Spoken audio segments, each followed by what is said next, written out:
Breaking news. Breaking news. Breaking news. Cameroun. L'État du Cameroun lance un emprunt obligataire de 200 milliards de francs CFA pour relancer les gros projets structurants du pays. Merci de rester sur CNN. Breaking news. Breaking news. En effectuant la dernière étape de sa tournée dans la sous-région Afrique centrale en vue de l'emprunt budgétaire 2022 de l'État du Cameroun, entamé depuis le 16 mai dernier, le ministre des Finances, Louis-Paul Motazeux, a clôturé ce 23 mai 2022 à Yaoundé, la capitale du pays, le roadshow de l'emprunt obligataire 2022, à travers lequel l'État du Cameroun entend désormais mobiliser plus que 200 milliards de francs CFA initialement sollicités. Les travaux de cette opération de charme en direction des investisseurs s'est tenu en présence des membres du gouvernement, du gouverneur de la région du centre, du maire de la ville de Yaoundé et de nombreux patrons d'établissements financiers implantés dans le pays. Une occasion de plus pour le patron des finances d'inciter les investisseurs à souscrire massivement à cet appel public à l'épargne en apportant des éclairages nécessaires à cette opération. Je suis personnellement venu à la rencontre de la communauté des affaires de Yaoundé pour proposer un partenariat gagnant avec l'État du Cameroun. D'une part, il s'agit pour le gouvernement de mobiliser auprès de vous, investisseurs, les financements nécessaires à la mise en œuvre des projets structurants destinés à booster notre économie et améliorer la qualité de vie de nos concitoyens. D'autre part, le gouvernement vous donne l'opportunité de générer des profits garantis par le potentiel inestimable de l'économie du Cameroun, adossé sur sa stabilité politique et la solidité de ses finances publiques. En effet, un tel partenariat doublement gagnant s'impose de lui-même dans le contexte économique international actuel particulièrement difficile, marqué depuis 2020 par la pandémie du coronavirus qui n'a épargné aucun pays, et aujourd'hui exacerbé par le conflit russo-ukrainien qui induit, entre autres, l'aggravation des incertitudes des marchés financiers internationaux, le relèvement des taux directeurs par les principales bourses centrales, par les principales banques centrales, le renchérissement du coût de crédit pour les émetteurs souverains, l'augmentation des cours des matières premières, bref, une inflation généralisée. Cet emprunt obligataire, dont le montant d'émission s'élève à 200 milliards de francs CFA, entre dans le cadre du financement de certains projets de développement inscrits au budget de l'État pour l'exercice 2022. Pour ce 6e emprunt obligataire, le minimum de souscription est fixé à 300 000 francs CFA pour 30 obligations. Les obligations qui vont être émises ont une valeur faciale de 10 000 francs CFA.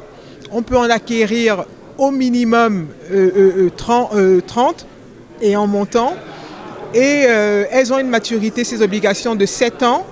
Et pendant ces 7 années, tous les ans, après 2 ans de différé, le 5e du capital sera remboursé à tout épargnant. Tous les ans également, les intérêts seront versés à partir de la première date anniversaire de la date de jouissance des titres.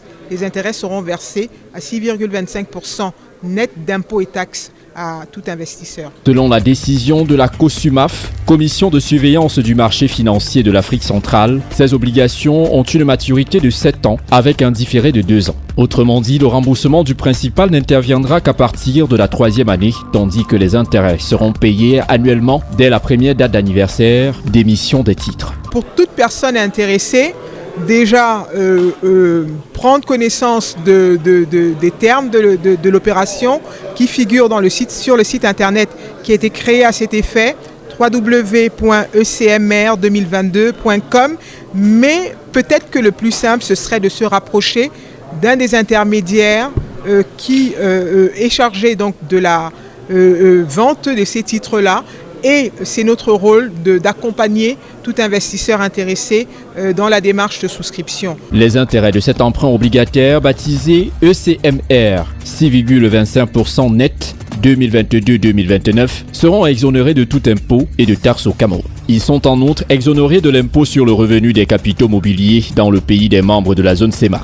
Pour les souscripteurs étrangers non résidents de la zone CEMAC, les revenus des titres issus de l'émission seront soumis à la législation fiscale en vigueur dans leur pays de résidence. Quant aux titres, l'on précise qu'ils seront dématérialisés, inscrits en compte auprès du dépositaire central BEAC et tenus dans les livres des teneurs de comptes agréés. Les fonds collectés à l'issue de ce nouveau emprunt obligataire, quant à eux, serviront pour la réalisation des divers projets structurants dans plusieurs secteurs économiques, notamment dans le domaine de la planification et l'aménagement du territoire, de l'énergie, de la construction des infrastructures routières, de l'aménagement de l'espace urbain, de la reconstruction des régions de l'extrême nord, du nord-ouest et du sud-ouest, afin de pouvoir contribuer à faire du Cameroun un pays émergent à l'horizon 2035. Les investisseurs ou souscripteurs intéressés devront prendre attache avec le consortium des sociétés de bourse du Manque mandaté par l'État du Cameroun comme arrangeur et chef de file de l'opération pour effectuer leur souscription. Il s'agit entre autres de Afrilance Bourse Investissement, Upline Security Central Africa, Société Générale du Cameroun et BJFI Bourse. Merci d'être sur CNN, la télévision autrement. Les programmes se poursuivent. Retrouvez en ligne toute l'info en continu sur CWeb Info, 100% info, non-stop.